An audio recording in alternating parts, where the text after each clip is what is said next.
Welcome to the Financial Freedom Secrets Show. This is your host, Jackson Milan, the Wealth Mentor, helping business owners create financial freedom faster by mastering the language of money. Want to see how well you're tracking towards financial freedom? Complete our 40-point financial performance scorecard at wealthhealthcheck.com.au. That's wealthhealthcheck.com.au. The average score for most business owners is 18 out of 40. So complete the scorecard now and see how well you're tracking towards financial freedom. G'day guys, this is Jackson Milan, the Wealth Mentor, and we're here for another episode of Financial Freedom Secrets. And I am joined by a couple of friends of mine. We've got Amanda Gould and we've got Helen Singleton from HighSpec Properties. Now, guys, you know we love property, we live and breathe it, and who better to share our passion with you for property than some phenomenal experts in the property space who are here to really tell you what's happening in the property market, how do we actually go about building financial freedom using property, and understanding the fundamental drivers that allow you to use the asset class as it's intended and not fall into the traps and common pitfalls that we see many people fall into. It can often set them back years, if not decades, when they fall into these mistakes. So, Amanda, Helen, how are you both doing? Hi, Jackson. Good, thank you. Thanks for the intro. And thanks for being here. Now, this is going to be a little bit of fun because we've got a three-way podcast, which is amazing. I'm definitely the thorn between two roses. So I appreciate you making the time today. So, Amanda, let's start with you. Tell us a little bit about you and HighSpec Properties. Yeah, so look, I started my property purchasing journey back in 1988. Some of the listeners won't have even been born then.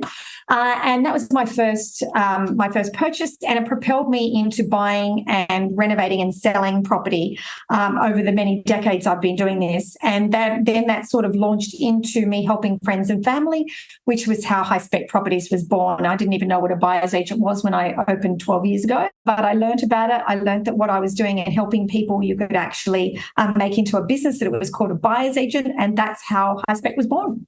Wow, it's been a bit of a journey. I was born in 89, so... skinnier teeth. Yeah. And Helen, tell us your story.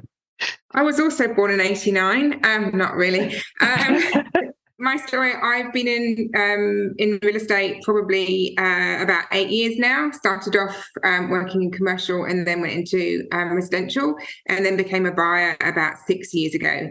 So always been obsessed with it, loved it. Got on the property journey myself in, I think, 2006 when my husband and I bought a 3-bedroom house in Orange, and then we subdivided the back garden and built two 2-bedroom houses in the back. And we rented them out for many years because it was really good yield, and then used the equity to purchase in Sydney. So that's how I got into there. Beautiful. I love it. Fantastic. So we're big advocates for buyer's agents, but we've come to realise that not everyone knows what a buyer's agent is. So Amanda, do you want to give us a little bit of a snapshot? What is a buyer's agent? What do they do? Okay, so a buyer's agent represents the buyer. So typically, people that sell property usually use an agent, and everybody knows that they have to pay an agent a fee, and they go and sell them their home or their property. We work on the flip side. So we work with the buyer to locate and negotiate and do all the due diligence involved with buying property and give them advice on the best property for their brief. So they might come to us and say they want an investment property worth $800,000, and they want to, obviously where there's quite a lot of detail that we go into what their long-term goals are and how they want to build wealth through property and what that looks like. Because very rarely in Australia is it a one-trick pony. It's not usually one property. It's usually many to get them to their financial freedom goals. And that's basically what we do. We go out and source that property. We evaluate it. We negotiate it. We make sure that we've covered all the due diligence points to make sure that really is a good asset that's going to grow for them over time. And that's right across New South Wales and Queensland now. Fantastic. Awesome. I remember when I was trying to buy my first property, and I wish I knew what a buyer's agent was. It was such an emotional process, and 2020 vision in hindsight, I wish I'd done it differently. And this is the biggest issue that we see, right? Unlike any other asset class, property is always emotional. Doesn't matter whether you're a seasoned veteran or whether it's your first property. And this is the thing, right? Property is a big transaction. If you're lucky, you're doing one a year as an investor, right? And that's like the best investors, right? Whereas I'm sure, how many properties do you typically deal with in a typical month? So we bought 73 properties last year. Wow. And I always think, why would somebody want to represent themselves and buy a property against a professional negotiator like a sales agent and not have somebody else in their corner and get in the ring, with the agents and make sure that they've got somebody with just as much, if not more, experience to negotiate on their behalf and make sure it's the best outcome, because it's not only just about the best price, but it's also about the terms, and trying to line those up and make sure the deal goes through. And often we'll be negotiating for clients, and the reason we get the deal done is because we know that agent and we speak the same language. Although we work for different people, we can get the deal over the line, whereas a lot of the time it falls over. People come to us and say, oh my goodness, I just got gazumped, meaning they took somebody else's offer even though they'd said that they were going to sell it to them. And then they come to us and, well, that's not going to happen with us. No, there's no equity in that relationship, right? They're just someone off the street. And I think this is interesting. But sales agents, they present themselves to be your friend, but technically they're not your friend. They work for the seller. They're not working for you as the buyer. So having somebody in your corner is critically important. So, Ellen, in terms of your philosophy and how you work, you probably deal with two types of clients, right? The owner-occupier clients and those who are looking to invest. So let's kind of talk a little bit about the owner-occupier market. So when you're working with somebody who's looking for their home, what differs compared to, say, somebody who's looking to get an investment in terms of the brief and how you work with them? Okay, well, as you say, there's a lot of heart in if you're looking at for your own home. The client has to be able to picture themselves living there. It's a lot. You have to get to know the client, understand what they like and what they don't like, understand how they live. So to where they want to live, to where if they need to be near certain schools for children, what sort of lifestyle they have. So it's a lot more involved having it for people that are going to be living in the property. So an investor, it's all about the numbers. It's about making sure that it's going to be rented out at the right amount of money, where it's near public transport. It's not going to stay empty once they buy it. And sometimes you do need to remind investors that their heart doesn't have to be in it so much. You have to remind them they're not going to be living there. It is a money transaction rather than a heartfelt transaction. But I really love working with families because you really can get to understand them, get to know them, and get to really know what sort of home they want. So that's something that I really enjoy about my job. Makes sense. Look, I think it's what's really interesting, and we've seen this happen, particularly because vacancy rates are so low across the country, is that when you're an owner-occupier, you've got a very small brief. There's probably a handful of suburbs even. In some cases, there's one suburb that you've got to deal with, and there's only a finite amount of stock. Whereas for an investor, if we've got a good philosophy, we can cast the net a whole lot wider. And we're seeing that for owner-occupiers and people looking to buy their home, they're getting frustrated because they're missing out. They're getting gazumped, like what you mentioned, Amanda. How hard is it out there when it comes to trying to find that dream home, particularly in a market where there's not a lot of stock? Well, yeah, so the stock levels, you bang on there. Stock levels have reduced significantly. Last year was bad. It's still quite bad at the moment, depending on the location. As you know, that we have an office in Byron Bay and where they've got a lot more stock levels, so the prices have started to come down. So that's when that, starts equaling out. But look, I suppose one of the pluses of coming to a really connected buyer's agent, because we're not all the same, is we've got a huge database of off-market stock. Okay, so I had a client recently come to us. We bought them a property. They've been looking for 16 months by themselves. They'd missed out. They'd been gazumped. There was just a myriad of things that had gone wrong. We bought them a property within 3 weeks off market, which is an exclusive off market to us because we've been around for such a long time. We've got a name within the industry. A lot of agents will come to us first and say, hey, do you have any buyers looking for a house like XYZ in this suburb? And we'll look at our list of clients and see if we can marry that up.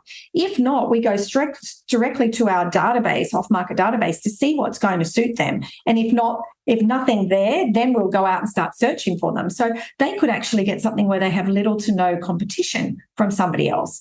And I've actually had to employ somebody to work on keeping our database up to date because we get so many, more than any time before.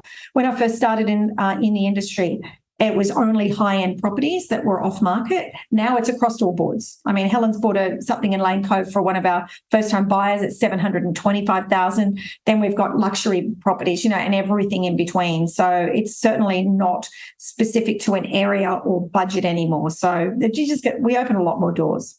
And I think this is key. This is the epitome of that your network equals your net worth. Net worth, correct. Right? The philosophy, and I think there's a lot of people out there that are talking about the understanding the fundamentals of property, which we're going to get to, and looking at the macros. And the macros are one thing, but actually finding the stock available to execute on those macroeconomic factors is the next. And it's very, very difficult for those retail investors to be able to build that network. Probably impossible, to be fair, because they just don't have the tenure or the access that someone like yourselves have access to. So I think that's critically important. So let's talk about the mistakes first before we start talking about the fundamentals. I'm sure you see people make a lot of mistakes. Where are people getting it wrong when it comes to building a property portfolio in 2022? Look, I think there's a lot of people out there touting as expert real estate investors, and people are going to these courses and they're learning and they're like, wow, that's so great. And they're really good speakers to get people in. And what I would call would be, they're trying to sell a product basically. And it might be a new build, it might be house and land, but they're actually what we would call spruikers. They're not really buyer's agents. They're trying to spruik a property for you to go and buy. And I've had clients and I've had friends that have bought at these seminars. They think they know what they're doing because they sound so amazing and they've got all the literature and everything to back it up. But when you actually are talking, I've got a client that just sold a property in Queensland. They've held it for 10 years. They've made no money, because they bought at a really, if they had have done a little bit of research, they would have realized that it was overpriced by about $120,000. Oh. And unfortunately, I know it's heartbreaking. I mean, if they had have called me, I would have said, let me just do some research. Even though that wasn't my area of expertise, I can certainly still do the same due diligence applies that we would do here. And I'd say, look, the median house price in that location is this, and you're buying something $120,000 more. Yes, it's new stock. However, and also you've got a lot more newer properties in that area. You're going to be competing. So the only way you can compete is price. Same with trying to get in renters. If you're in a brand new suburb that doesn't have any roots to the community and it doesn't have any shops and transport and community vibe like a established suburb, then what are you going to be competing with? You're going to be competing on rent. So it's really not doing their own due diligence and trusting, unfortunately, people that say they're experts. So we steer clear of mostly new properties because we want to be in areas that are substantial and that have been there and have roots to the community and have the walkability factor and transport and hospitals and, all the rest of it, instead of these new suburbs that are like satellite suburbs out in the middle of the burbs and you're never going to make your money on. Yes, they seem cheap. So you're like, oh, yes, I can get something for $450,000, but hang on, that's now cost you 10 years of growth. And if I had to put that money in Sydney, even in a studio in Potts Point, I would have got you double. So, it's unfortunate not doing their due diligence. And I think that's the hard part, right? People get caught up in the emotions, they get caught up in the song and dance, and it's one of the biggest pain point that I've seen, because I've seen family members. I've nearly been roped into this. I spoke about this in my first book, that I went along to a real fancy seminar of somebody that was selling options-based property development strategies to mum and dad investors, who many of them had never invested in property before. And it just sounded fishy. And people were giving away their life savings. And luckily enough, I was able to walk away. But I could see the people that were just caught into this romantic story and being captivated by the sales pitch.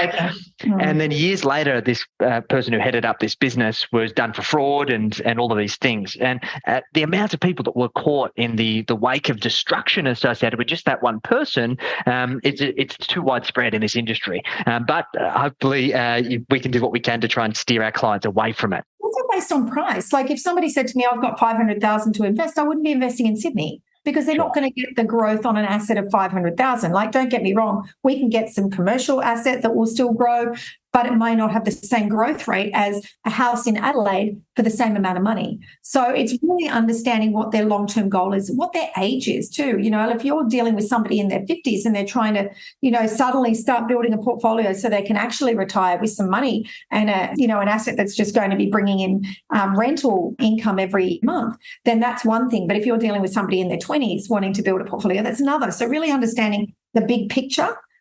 Because like I said, it's rarely just about one property. And this is where you need a property strategy, right? I think so many people treat this as being transactional, and treating it as a transaction is what tends to get in the way of you making it transformational, because property is transformational. It can change your life, but that can be for the good or it can be for worse. So let's look at the other side of the equation. Helen, where do you see people who are representing themselves in the property acquisition process making the biggest mistakes, particularly when it comes to negotiating? They say play the hard ball, play the hard game, and as Amanda said earlier, agents don't working for the vendor. They're there to try and get the price up as much as they possibly can, or they won't be doing their job properly. So they are there to negotiate you up rather than negotiate down with you. But I think a lot of people, the mistake they make is they go in too hard. It's not a battle. It's just a conversation, and you need to give and you need to take as well. So, and that's when we get the good relationships with the agents, is that we don't go in there as a hardballer. We don't go there, trying to cut them down each time they speak. We go in there to try and be their friend, and we try and negotiate with them fairly. And I think it's just normal human nature. If you go in there and you're aggressive, and you're aggressive to the agent, then you're going to put their back up and they're going to be aggressive back to you. So you won't get the outcome that you want. So just go in there as you would with anything. You've got a goal that you want to get. You want to get the price that you want to get, but do it in a way that benefits everybody, so to speak. A win-win. Yeah. I mean, look, not that we're not negotiating some great deals. I mean, I bought something $80,000 under reserve the other day at auction. Now, did we have the budget to buy it at that price? At the reserve, yes. Did I want to do that? No. We're here to represent the buyer. We want to get them a good deal, especially in a falling market. But like Helen said, it has to be a win-win. I mean, we've been to auctions and we've seen people bidding for themselves, and they've bid against themselves $50,000. And I'm like, they could actually take that as a bid. Luckily, when we saw this, the auctioneer was good, and he said, no, the bid's already with you, sir. But legally, they could have taken that bid. So people make a lot of mistakes when negotiating, not only trying to negotiate on price, but when they're bidding for themselves at auction, because it's emotive, not for us, because this is our job and we don't have the emotion involved, but seeing them people get flustered and not understanding the numbers and forgetting and they've spent a lot more than they should have. So often we'll go up and give our cards out at auctions afterwards because we think you shouldn't be bidding. No, you need some support. And look, this hits a bit of a nerve with me, ladies. My second property I was looking to buy was actually in Earlwood. I remember that they were asking a certain price. I was actually able to negotiate a valuation that was done pre-auction. And I think it came in at about $710. But I'm like, no, I'm going to beat these people up on price. I was set on only spending $650, and then it got turned in an auction, and I just stood strong at that number. Even though the bank valuation had come in higher, I could afford to spend more, but I stood strong. And that particular decision, which was about 10 years ago, has cost me about $1 million. And I beat myself up for it all of the time. And I'm like, wow, I wish I just had somebody who could have just said, Jackson, pay an extra 20 grand, 30 grand even. You're still under market, and it would have paid dividends. And that's the thing. The good property, you pay what it's worth. For sure, if you can get a little bit of a discount, great. But this is the accumulation game, right? 100%. I think people get so caught up. And I had a negotiation last week in Byron Bay, and I'm like, do you want to be right, or do you want this property? Because an extra $15,000 in the scheme of things when you're holding this asset for a long term is nothing. I mean, if you don't think the property is going to go up $15,000 by the end of the year, then this is not the property we should be buying, right? Sure. Yeah. I mean, I know it's a falling market, but not all property is falling, and a good asset that's going to grow over time. I mean, if you don't think that asset's going to grow $15,000 in the next 6 months even, then that's not the property we should be buying at all. So it's really just knowing. The amount of times that we've had clients that wouldn't give the extra 50 on a $4 million. I had a client that it was a $4 million property, and they wouldn't give an extra 50. And after that, every single property we went to see was not as nice as the one they'd missed out on. And it just, and I in the end, I said, you just have to walk away, because you've got to realise that property's gone now. You can't get it back. But at the time, they stuck their heels in. They didn't want to pay $50,000, which is if you think, how much of a percentage of 4 million is that? It's not much, is it? It's just a drop in the ocean in the grand scheme of things. But sometimes pride gets in the way. Yes, we have to deal with a lot of ego and a lot of pride from all avenues. And it's just, I suppose that's why our team is so successful. And being female also, I think, helps because we've got that empathy. We can navigate the ego a little bit better and really try to come at it at all angles. I mean, sometimes you've got two partners that don't agree. Quite often you don't have two partners that agree. And one says, well, I'm not paying $1 over this. And the other one's going, well, like, let's think about it for long term. We're going to be in this with our family, et cetera, et cetera. And it's really just, we've got budgets to deal with and we take those very seriously. But we also have a client that's in love with a property. We don't want them losing the love forest for the trees sort of thing, inside of the big picture. Makes sense. And look, I think it's a good segue. We work with a lot of business owners. They've got big egos. They're typically very good at what they do. They've spent a lot of time building this asset that is their business. And they start taking more of a foray into property. They want to start turning business profit into wealth. And we start to see that ego, that expertise bleed into it. And they know a little bit, but as we know, a little bit of knowledge can be really dangerous. And they can try and build a property portfolio like they've tried to build a business, which, as we know, is a recipe for disaster. So we're big believers in the fundamentals. You stick to what you know, you outsource everything else to other people who know what they're doing. So if we boil down the property market into the fundamentals, what do you believe are the fundamental drivers that make a property valuable and a good asset to create financial freedom with? Who wants to start? I'll start. Helen, are you okay with that? Yeah, go for it. I think choosing, depending on the budget, because it's obviously budget driven, like I said before about the 500,000, know what you can buy in the locations that you can buy in, right? There's no point getting an inferior product just to say that you're in the Sydney market when it's not really Sydney, it's the outer lyings and it's not going to give you the same growth or yield or anything. So I think it's really knowing what your budget can buy you and in the locations having an expert that can help you. So there's no point saying, I'm going to put this in here and then finding out that you could have got a house instead of a townhouse or a house instead of a unit. Like, let's look at the fundamentals. So walkability is a big thing. Okay. Obviously, it depends on the location. So if we're talking about Sydney, because that's where I did all of my investing when I first started, I do diverse. I have a diverse portfolio now, but when I first started, for me, it was always walkability. And there's walkability scores. You can look them up. It's a free app. You can look it up online. So if you're not sure, can you walk to the shops, the restaurants, cafes,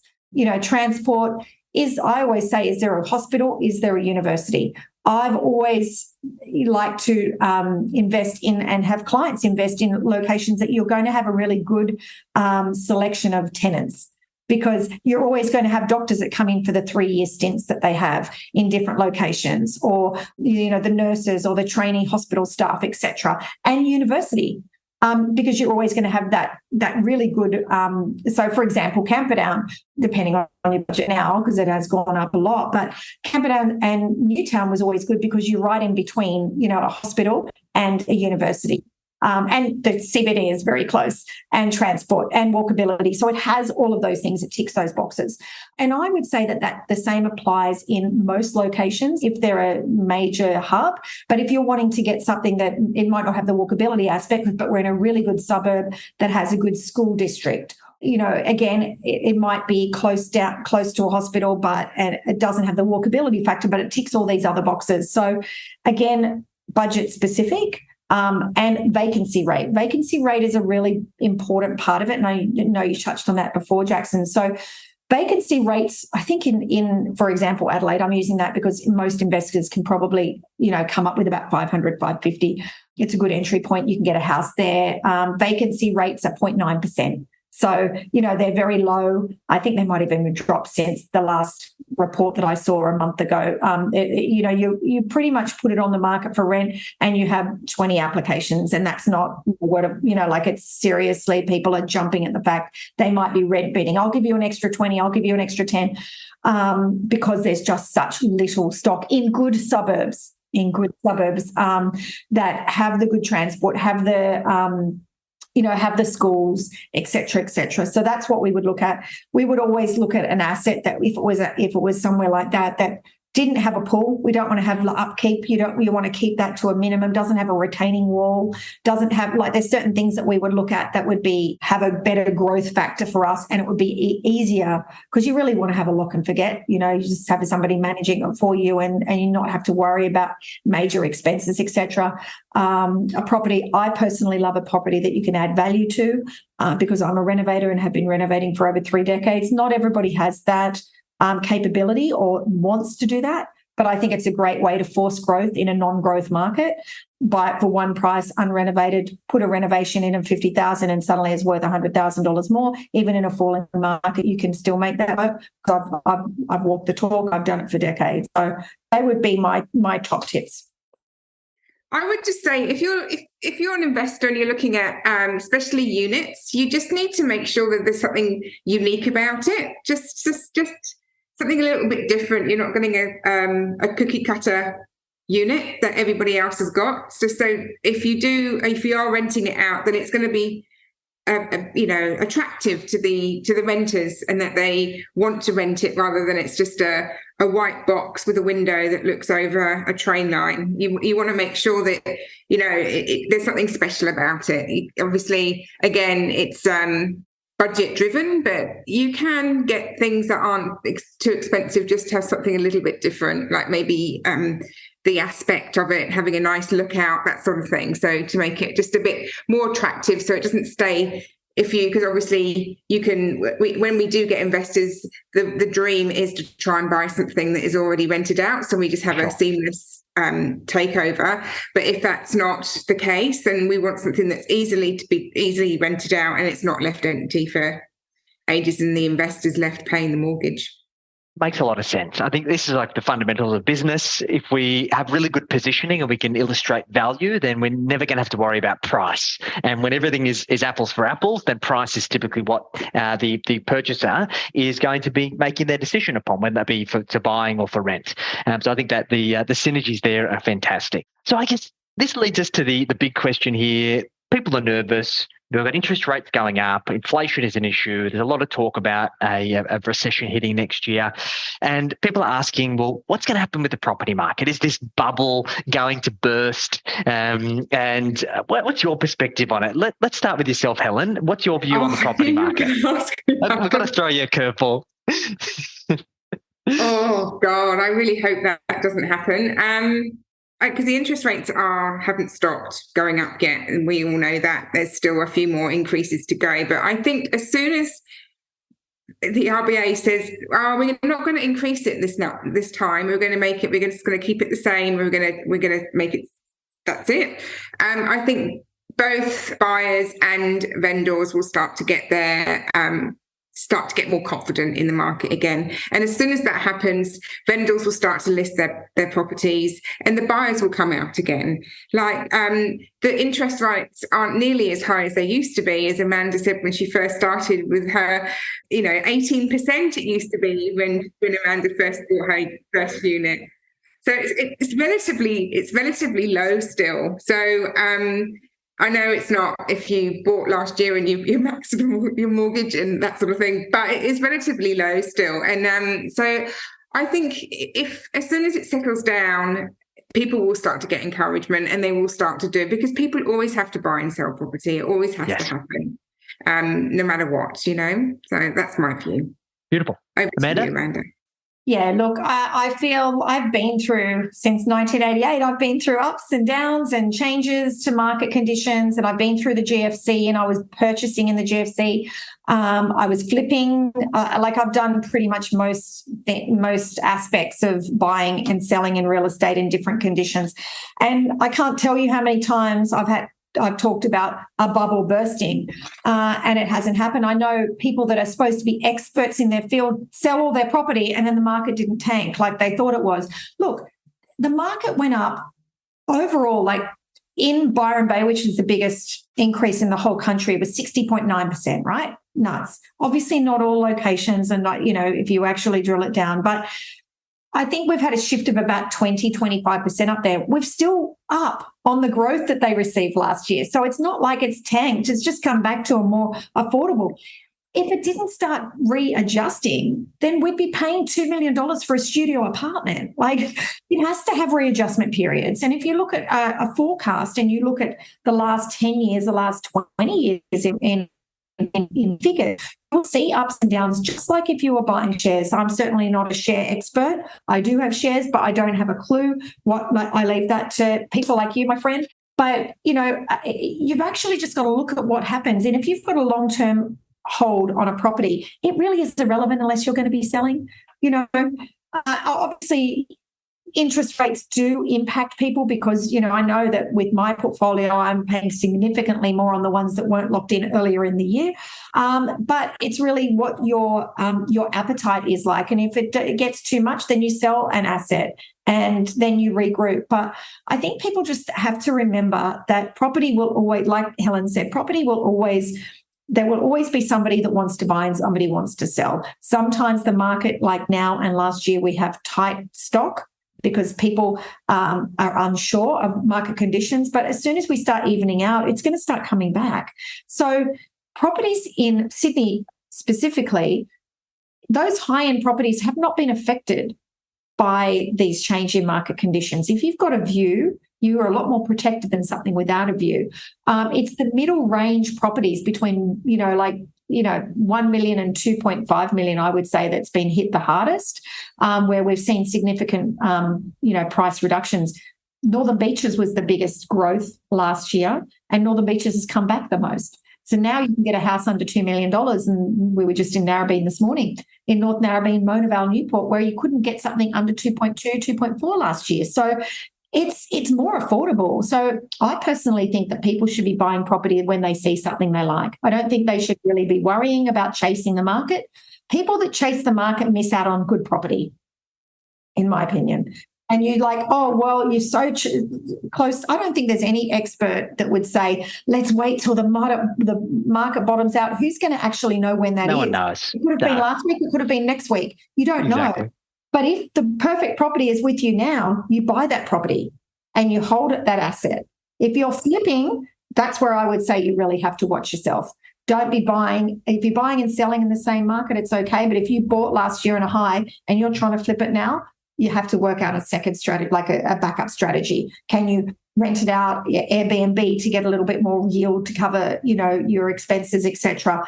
That's the problem that I would be seeing if anybody's wanting to flip and make some money from last year. It's not. I think the speculators are the ones that are always going to run the gauntlets and carry the most risk. We're in this for the accumulation game, and I agree with your sentiments. I think you buy property when you can afford it and when it makes sense for you. And I think what's going to be really key in times like this is liquidity. People get caught being asset rich and cash poor, and it is being forced to make a decision that typically costs you the most. And to those who can afford to wait and weather the storm are the ones who typically fare the best. So I think people should buy when they can afford it. Sure, 2020 vision in hindsight, maybe you could have got something a little bit cheaper. I had an interesting analogy the other day that I heard. Our parents always talk about, I bought that property like back in the 70s or the 80s for 30 or 40 grand. You never hear them say, I wish I waited 3 months to get it $5 grand cheaper. It's a blip on the radar, right? If you wait the few months to get it $5 grand cheaper, that property's not going to be available anymore. And then you're going to be like, oh, I really liked that, and I wish I'd bought it because it's my favourite house. So exactly. Yeah, you end up regretting it forever. So, we don't want to. When you've got approval, so clients will say, I think they've got pre-approval. They come to us, as you know, pre-approvals only last 3 months in most cases, and they're saying, I think we're going to wait until next year. And I'm like, you've got pre-approval now. Somebody that's got $1 million pre-approval. For example, in May, before all these pricing, before all the increases, can now only get 750. 2 million, 1.5. So that's a significantly different property. Yes. So you buy it when you've got the approval. If somebody's going to give you money, don't worry and get hung up about which bank it is. I don't care if it's a second or third tier lender. If somebody's willing to give you the money, take it now, get an asset that's going to grow. I agree. I'm all about it. Look, I'm actively looking to buy. I'm not fearful of these things. I think we've got a little bit more benefit of the experience of seeing this stuff day to day and being hardened by the volatility. But hopefully this gives some peace of mind for those who are listening and watching to be able to make sure that they're acting and making good long-term decisions. So this has been super valuable. We've covered a lot of ground. So if anybody's listened or watched this and they want to get in touch, have you got any resources to share or places to direct them where they can find out more about you and the great work you both do? Thank you, Jackson. Just online, highspecproperties.com.au, Instagram, highspec.properties, and 1300 HighSpec, HISPEC. Fantastic. We'd love to chat. We'd love to help. Beautiful. We'll include all the links in the show notes. It's been great having a chat. I'm certainly more confident around the decisions that I'm making. Would definitely never be buying a property again without a buyer's agent. So I advocate everyone does the same. And I appreciate you making the time. Looking forward to catching up again soon. Thanks, Jackson. Thank you very much. Thank you.